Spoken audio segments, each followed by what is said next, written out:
Prime Minister, Excellencies, ladies and gentlemen, dear friends, I want to wish you a really warm welcome to Oslo, to Norway, and to the Oslo City Hall. Let me right away start by thanking the Mayor of Oslo, Madam Anne Lindboe, who welcomed us this morning for opening this very beautiful room, which has a strong symbolic value, because this is where the Nobel Peace Prize is awarded. Take note if anybody's interested. And it's also where Shimon Peres, Yitzhak Rabin, and Yasser Arafat received the Peace Prize in '94 for their work on the original Oslo Accords. That's 31 years ago, 1994. I wish you welcome also on behalf of the co-initiators of the Global Alliance for Implementing the Two-State Solution, the Kingdom of Saudi Arabia, who again represents the OIC, League of Arab States group, and consisting of, this working group consisting of the foreign ministers of Bahrain, of Egypt, Jordan, Palestine, Qatar, Turkey, and of course the Kingdom itself, but also the European Union, External Action Service Commission, and I also take note that you brought with you the 27 of the 27 member states of the European Union, so this is a very good cooperation. And we have people in this room, 85 countries and international organizations all together, representing every continent on the planet. So it's really a broad coalition. As I think you are all aware, many of you have been with us throughout this journey, some are new. We formally launched a coalition during UNGA, the United Nations General Assembly, in September. We then had meetings in Riyadh, moving on to Brussels, and this is the third meeting here in Oslo. This meeting, by the way, I hope will be able to focus particularly on the question of Palestinian state building and institution building. We are meeting at a pivotal time because, as the Prime Minister and I was noting in our remarks to the press, there are very serious signs of a possibly imminent ceasefire in Gaza. We will not celebrate before it's there, but the messages we are getting from all sides is way more concrete and promising than what we've heard before, so we might actually be very close. Yes, we've heard it before, but I allow for some more optimism this time around. That would, of course, be extremely welcome, because a ceasefire is a prerequisite for all the work that we want to do. But I want to say from the very beginning that a ceasefire is not a solution. A ceasefire means very welcome release of hostages, held by Hamas in Gaza, of Palestinian prisoners held by Israel in Israeli prisons, end of hostilities, withdrawal of troops, of some troops, maps to be agreed, etc. This would be very good, but it's not a solution, because there is no way back to turn the clock back to the 6th of October 2023. That was not a stable solution either. We need to recognize that it's really the moment to deep dive into what will then happen next. What do we then do? Because just a ceasefire can easily create a sense of vacuum, of unfulfilled hope, and the problems in Gaza would not be over, the divisions would not be over, the hatred would not be laid to rest if it was only a ceasefire. We've seen way too many of those before in the Middle East and also elsewhere on the planet. So this, in a sense, is a starting point. And the work that brings us together in this global coalition is about the next steps. How do we go from there to something that can bring real peace to the people of Palestine, that their inalienable right of self-determination and of choosing a government and running their own country will come to fruition, but also the quest of the people of Israel for finally to be able to live with peace with their Palestinian neighbors, and also finally to be embedded in the region through normalization with important neighboring and regional actors. And in the work that we have been doing, I have used the picture, many of you have heard me say that before, but I look at this very much as a puzzle, like a children's puzzle, where you have seen so many bricks are laid that you can see more or less where it was aiming at, but there are some key pieces of the puzzle that have not been laid. And they have not been laid because everybody wants to hold back their piece until somebody else lay theirs. And how do we identify what are the different elements or building blocks or pieces of this? And what we do know and what we have identified is that at least it requires capacity building, economic stabilization, economic growth, and reform of the Palestinian institutions. Preparation for the return of the Palestinian government, Palestinian Authority, to also to Gaza, how to build a transition for Gaza from ceasefire to that future where Palestine is again united under one authority. Security guarantees for Israel and security guarantees for Palestine, again embedded in the region and where regional players will play a role. Normalization politically and diplomatically between Israel and key neighboring states. And here, of course, the Kingdom of Saudi Arabia is playing a very important leading role, working with many of its neighbors and many of us, and universal recognition of Palestine as a state.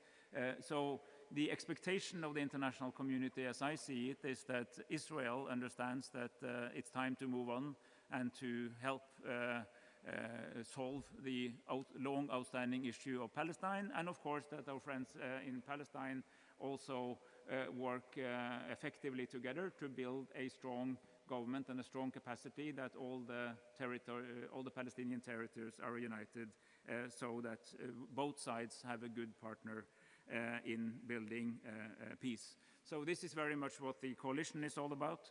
I hope that the meetings we will have today will focus particularly on this theme of institution building, state building, how we can help Prime Minister Mustafa and his team both on their capacity building efforts and their reform efforts, develop the economy as that piece of this broader puzzle, of course, in the context.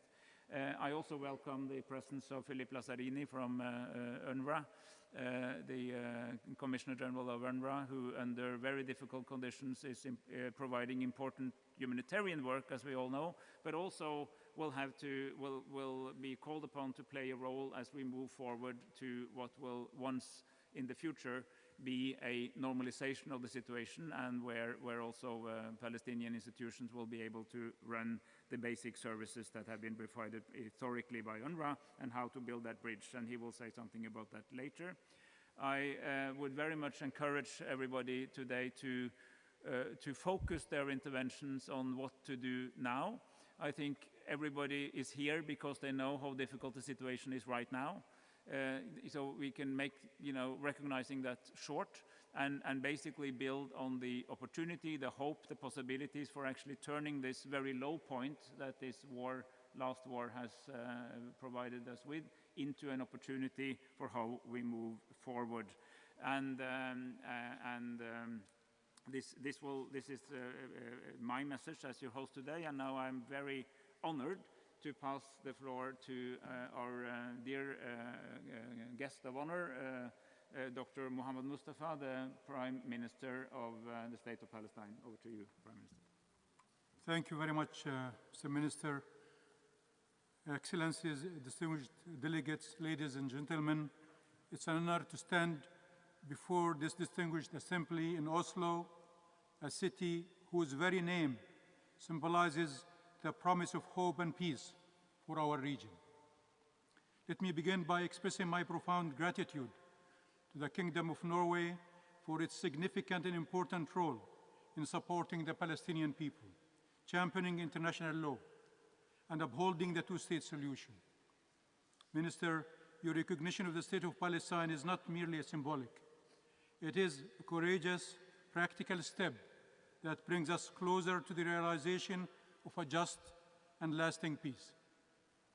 Norway's principled decision underscores the central premise of the two-state solution, where an independent and sovereign state of Palestine lives side by side with Israel, along with along the internationally recognized borders in security, mutual respect, and peace. This recognition inspires hope for millions of Palestinians who have endured decades of hardship and oppression.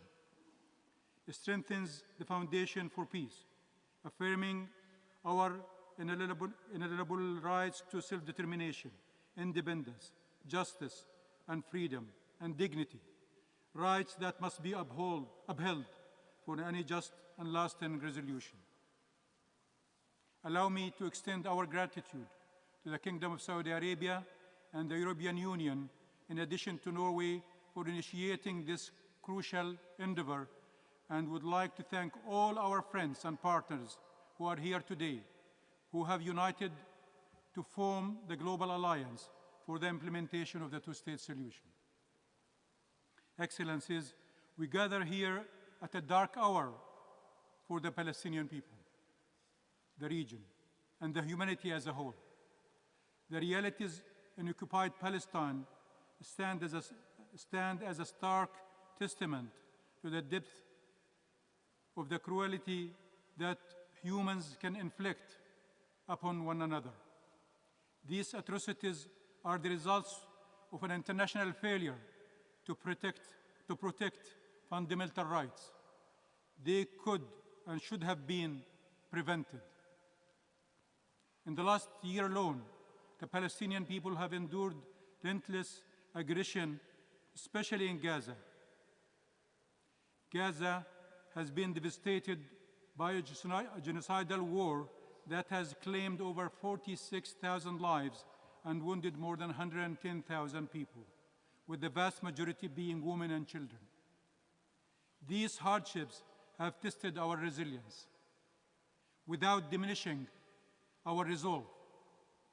For over 30 years since the signing of the Oslo Accords, successive Israeli governments have undermined the two-state framework by expanding illegal settlements, weakening the Palestinian Authority, and fostering a culture of impunity that tramples on Palestinian lives, rights, and the very foundations of international law. The work of the UN institutions in the occupied Palestine, including in Jerusalem, has likewise come under severe strain. Notably, the United Nations Relief and Works Agency for Palestinian Refugees, UNRWA, has faced unprecedented restrictions and violations from Israel, the occupying power. Ending these measures demands urgent, unified international actions. UNRWA remains a lifeline for the Palestinian people and refugees, particularly in the Gaza Strip, and its functions are replaceable. For 75 years, in line with its mandate, a UN Resolution 302 and 194, UNRWA has protected and provided relief to Palestinian refugees. Its role is vital both now and in any post-war context. All Israeli laws targeting UNRWA must therefore be resolutely rejected. Such attacks are not merely aimed at one agency. They strike at the heart of the international multilateralism, the rights of the Palestinian refugees, and the very concept of the two-state solution, undermining, therefore, any real hope for peace. Despite the severity of the crisis, this moment offers a crucial chance to act decisively. With recognition, accountability, and international solidarity as our foundation, we can transform despair into hope and adversity into tangible progress. The time has come to take practical measures that advance the two-state solution, address the root causes of this conflict, and directly confront the legality of the Israeli occupation and its ongoing violation of international law. Excellencies, this global alliance must identify and apply concrete, irreversible tools, both collectively and individually, to promote compliance and deter violation and non-compliance.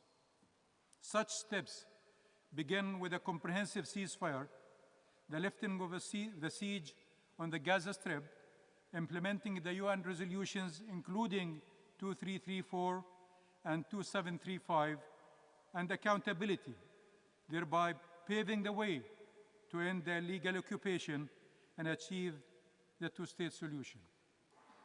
Equally crucial is recognizing the State of Palestine and supporting its full membership at the United Nations, in line with the relevant UN resolutions and recent ICJ advisory opinion. As many of you have already done, such recognition is not only an affirmation of Palestinian sovereignty, it's also an immediate investment in lasting peace. Beyond political and legal mechanisms, robust financial and economic support is paramount to realizing our One Palestine plan. Excellencies, while we're waiting for the ceasefire, it's important to stress that it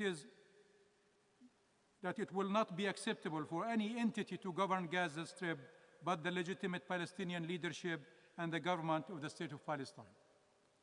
Any attempt to consolidate the separation between the West Bank and the Gaza Strip or create transitional entities will be rejected.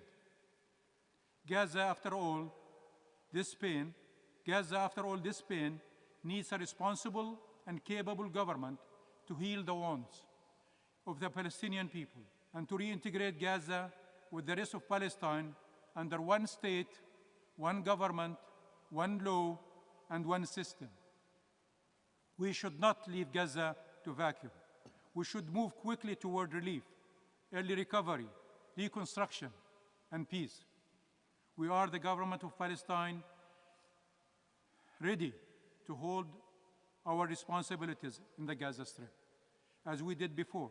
And we can assure everyone that we are ready to implement the UN Security Council Resolution 2735 and to reunify the West Bank, including Jerusalem and the Gaza Strip, under one government. Accordingly, all Palestinian line ministries and government institutions of the State of Palestine will resume full responsibility for providing public services to the citizens, preparing for reconstruction, and revitalizing the economy. The government will adopt a series of regulatory and administrative measures to enhance institutional operations, leveraging the current field personnel managed by the line ministries already in Gaza, in coordination with civil society and the private sector. The government will also work to mobilize the necessary international support. Furthermore, it will focus on rebuilding and unifying the administrative and justice systems, ensuring the necessary arrangements for maintaining security and managing borders and crossings. This will be done in coordination with the regional and international partners in this very important endeavor. Excellencies, the government of Palestine works tirelessly to build the institutions and the economy of a viable, prosperous future. Our own One Palestine plan embodies our commitment to reunify and rebuild Palestine through resilience, sustainability, and economic transformation. The plan is grounded in 4 overreaching objectives. These objectives are not abstract ambitions. They are practical, actionable steps that reflect our readiness to lead and our vision for the future of Palestine. The first objective is that once a permanent ceasefire is in place, our government stands ready to assume full responsibility for Gaza and to work with the support of our local, regional, and international partners on integrating governance across all Palestinian territory so that every citizen, wherever they reside, enjoys equal rights, services, and opportunities. Second, our efforts will be guided by the principles of transparency, accountability, inclusivity, and the rule of law. We will continue to engage with civil society, local communities, and international partners to build a governance framework that reflects the unity and aspirations of our people. We have made excellent progress on implementing our reform agenda with the support of the EU and the World Bank, and we will continue to implement this program. Third, we plan to lead, in partnership with the international community, the recovery and reconstruction needs of Gaza by addressing urgent humanitarian needs, restoring critical infrastructure, and mobilizing the needed resources for long-term rebuilding. In collaboration with the World Bank, the EU, and the UN, we are already developing Gaza Reconstruction and Development Plan, GRDP, to initiate a genuine process of reconstruction and economic recovery. Fourth, we seek to drive economic transformation by implementing several strategic development initiatives that can revitalize our economy, create jobs, and promote inclusive and sustainable growth in our national economy. Central to our efforts in the area of economic and institutional transformation is the first phase of the Palestinian government national program for development and reform. This program outlines 7 strategic development initiatives designed to address critical socioeconomic challenges and pave the way for sustainable development, and it will be coupled with more than 50 reform milestones clustered around 4 themes, which are designed to enable the execution of these initiatives and create an efficient system of governance. The 7 strategic development initiatives are: 1, energy security and transition to renewable energy. We aim to make our energy sector more sustainable and resilient by reducing reliance on energy imports and expanding the deployment of renewable energy. The second initiative is to do with the domiciliation of health care services. We aim to strengthen our healthcare services to reduce reliance on external medical referrals and improve access to quality care. And the third initiative is to expand our work on digital economy, digital transformation, advancing digital services in the financial system, in public services, and in the courts will enhance transparency and unlock opportunities for innovation and growth. The fourth initiative related to social protection. Initiatives such as food aid, support for people with disabilities, and care for orphan children address the needs of our most vulnerable population, especially in light of the war in Gaza. And the fifth initiatives do with sustainable local government units, enhancing the financial and operational sustainability of local government units will improve service delivery and support green initiatives. The sixth initiative is to do with sustainable agriculture and food security. Investing in local production and irrigation system will strengthen rural resilience and reduce dependence on imports. And finally, the seventh initiative is focused on education for development, aligning education with labor market demands and embracing digital platforms will prepare our youth for future opportunities. These initiatives demonstrate our commitment to fostering resilience and enabling our people to rebuild their lives and livelihoods. But to make all these initiatives possible and make their implementation feasible, we're also adapting a major program for institutional reform, which has, as I said, about 50 milestones for reform that we're already progressing and implementing. But I will summarize these reform measures around 4 clusters. The first cluster has to do with fiscal policy and public financial management, where rationalizing public expenditure, enhancing revenue generation, and achieving fiscal sustainability are going to be priority. Governance and rule of law is another pillar for our reform measures, strengthening legal frameworks, promoting accountability, and digitizing judicial services and systems. And the third pillar is investment and business environment. We want to make sure that we create a competitive and transparent environment to attract investments and foster private sector growth. And the fourth pillar is ensure basic service delivery being driven by enhancing access to quality services in critical sectors such as water, energy, healthcare, education, and telecommunications in order to improve quality of life of our citizens. These reforms aim to modernize our institutions, improve service delivery, and create an environment conducive to growth and stability.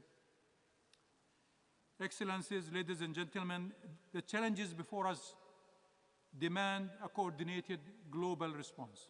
We therefore call on members of this global alliance and the broader international community to actively support the Palestinian government in implementing our national program for development and reform over the next 2 years. Your expertise, resources, and collaboration are critical to ensure our success. Specifically, we ask that you, one, provide essential financial and technical support to bolster our development initiatives, institutions, and reforms. Two, assist our planned reconstruction efforts through contributions to the Gaza Reconstruction Trust Fund administered or to be administered by the World Bank. And third, continue advocating for the release of Palestinian tax revenues illegally withheld by Israel. And fourth, hold Israel accountable by ensuring compliance with international law and UN resolutions, including 2735 on Gaza. Excellencies, the Global Alliance for the Implementation of the Two-State Solution, the High Contracting Parties Conference, and the International Peace Conference planned for next June are international pillars of progress. Together, they can dismantle obstacles to peace, enforce accountability, and create the conditions necessary for a genuine political path forward. The Palestinian people have endured decades of occupation, yet they remain steadfast in their pursuit of a brighter future. It is our shared responsibility to help realize that hope. Together, we can shape a future where justice triumphs over oppression, where peace supplants violence, and where the Palestinian people, and indeed all people across the region, live in freedom and dignity. Let us rise to this challenge with courage, compassion, and unwavering resolve. In closing, I return to Norway's recognition of the State of Palestine as a powerful example of what is possible when nations stand on the side of justice and equality. On behalf of the Palestinian people, I extend my heartfelt thanks to Norway and all of you, our partners, for your unwavering support. Let us move forward together, turning principles into action and hope into reality. Thank you.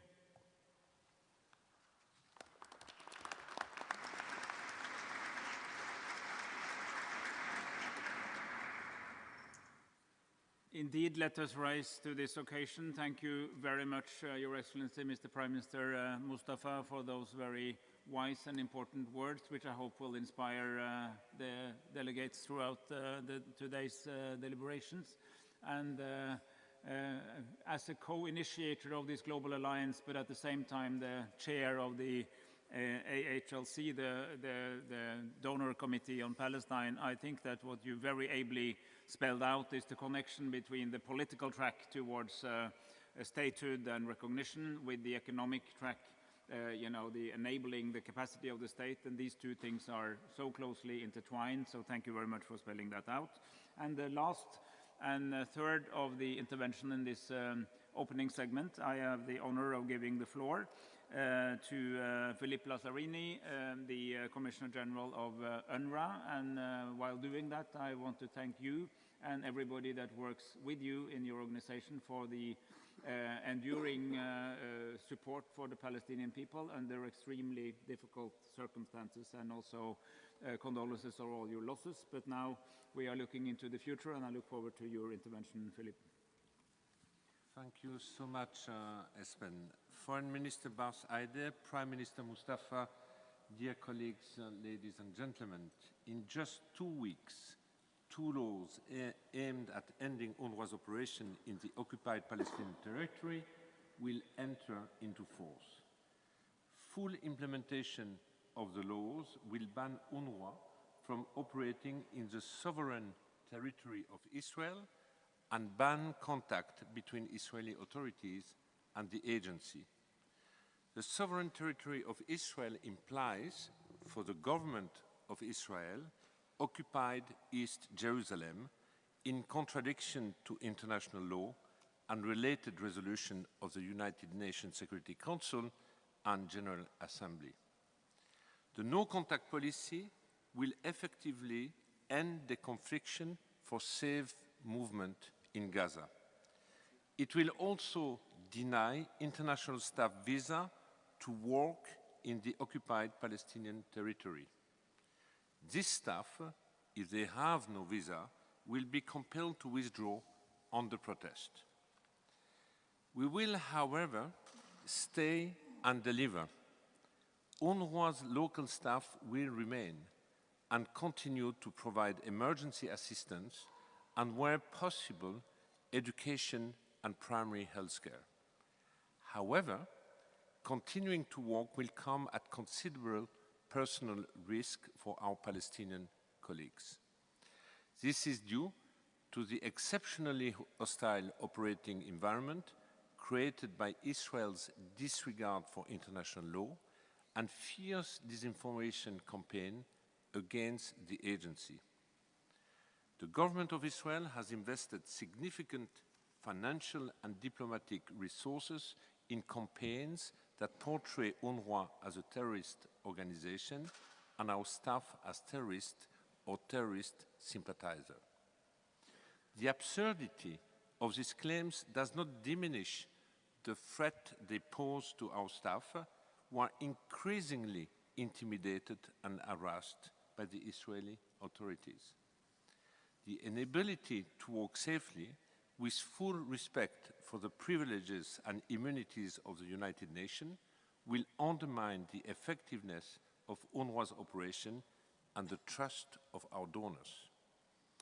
The agency's collapse, whether immediate or gradual, will only compound the immense suffering in Gaza. UNRWA and its personnel and services are woven tightly into the social fabric of Gaza.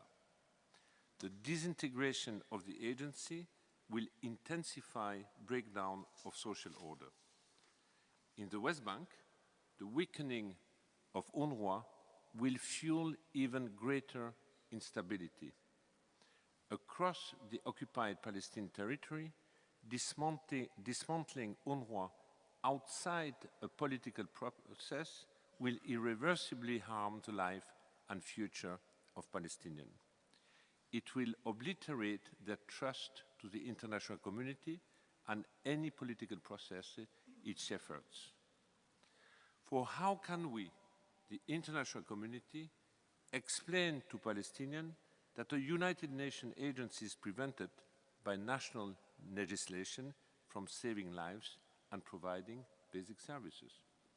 For how can we explain to them that a mandate entrusted by the General Assembly can be revoked by a national parliament? Dear colleagues, a clear choice lies before us.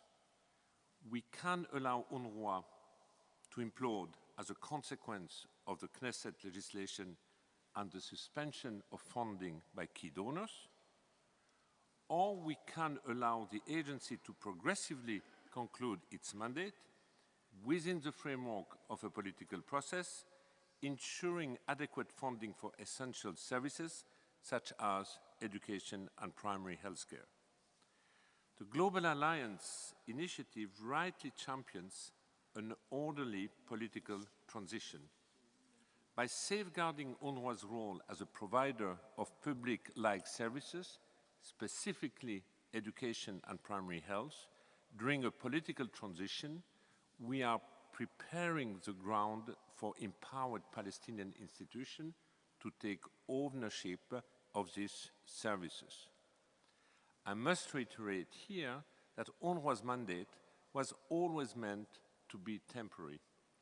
It was foreseen at the agency's establishment that it would eventually hand over its services to a Palestinian administration, and that its workforce of teachers, doctors, and nurses would form the backbone of a future Palestinian civil service. Despite the numerous changes brought by the decades since UNRWA's establishment, this commitment remains unchanged.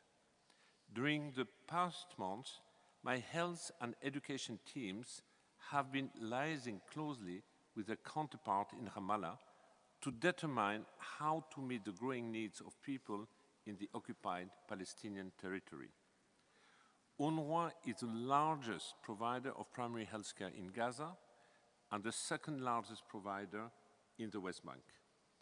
The agency has helped to maintain the delivery of health services and to strengthen the health system in the occupied Palestinian territory. Even today, in Gaza, UNRWA still conducts approximately 17,000 consultations each day. UNRWA and the Ministry of Health in Ramallah are now focusing on reinforcing collaboration in key areas such as non-communicable diseases, maternal and child health, as well as mental health and psychosocial support. UNRWA has also a pivotal role to play in education. In Gaza today, 650,000 girls and boys are living in the rubble, learning nothing more than how to survive. They have already lost more than 2 years of learning. Absent a full-fledged state, only UNRWA has the capacity to bring these children back to learning. Palestinians value education highly. It is a source of tremendous pride and the only asset from which they have not been dispossessed. If we fail to resume education in Gaza and to preserve it in the West Bank, we will sacrifice an entire generation of Palestinian children. This will have profound consequences for the future of the Palestinian people and the Palestinian state. UNRWA is committed to continue working with the Ministry of Education to ensure that the right to education is a reality for every child in the occupied Palestinian territory. In Gaza, we will prioritize bringing children back to basic education through mechanisms such as temporary learning spaces. In the next 2 years, the Ministry of Education and UNRWA will jointly develop a comprehensive capacity building strategy that emphasizes teacher training as well as integrating mental health and psychosocial support into educational activities. Over the next 3 years to 5 years, our partnership will focus on rebuilding educational infrastructure in Gaza and harmonizing administrative systems for enrollment, certification, and quality assurances. This staged approach will ensure the seamless transition of UNRWA education capacities to prepared Palestinian institutions. Dear colleagues, the challenges that confront us are daunting. I'm convinced that we can only prevail by holding to the principles of multilateralism and the rules-based international order. UNRWA is a powerful tool to ensure a viable political transition. I therefore urge you to do your utmost to shield the agency from the political attacks and financial challenges that threaten to abruptly end its life-saving work. Though we have very little time left, we cannot afford to fail Palestinian aspiration. Thank you.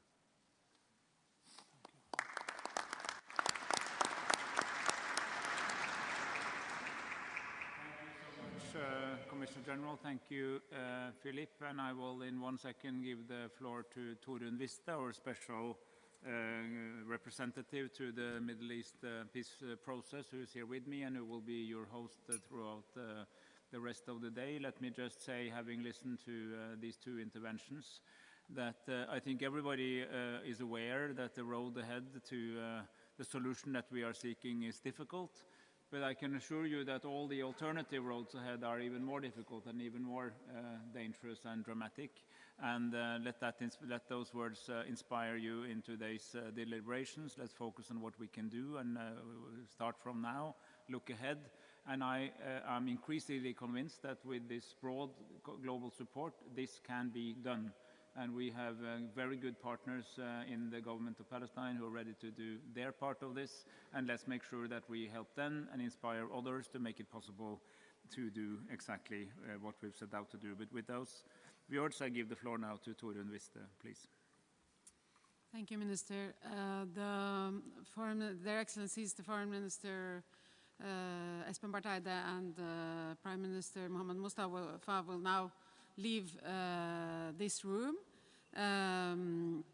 We will continue our work immediately afterwards. So I ask you to please find your seats immediately after we conclude this opening session. Thank you.